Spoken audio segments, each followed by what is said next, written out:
Everybody, what's up and welcome back to today's video, guys. And today, guys, I'm going to go ahead and be showing you how to create a theme in Gardenscapes.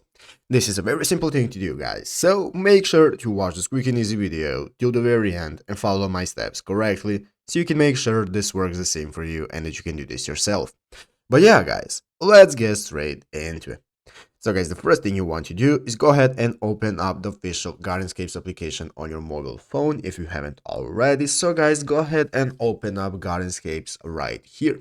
So after opening up Gardenscapes, guys, now you'll be greeted by this main page right here where you can see you can go ahead and get started playing. But first you need to log into an account. You'll be able to create a team. So guys, go ahead and log into your account that you want to use, and after that click on the play button right here. So after clicking on play, it's going to go ahead and take us to this new screen where we can see we can get started playing. We can see our coins, our lives, and so on. We can play mini games and so on.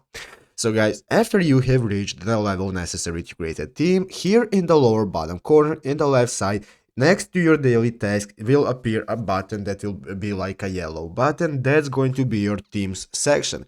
So you want to go ahead, guys, and click on that button right there, and that will open up your team's settings where you can go ahead and click the button to create a new team. You can enter in your name and so on and confirm it, and after that you will successfully create a team. So yeah, guys, the option is going to appear right here in the lower bottom corner at the left side. But yeah, guys, basically that is it how to do it. So I hope this video was helpful. If it was, make sure to leave a like, subscribe to the channel. So yeah, guys, thanks for watching, take care, and bye.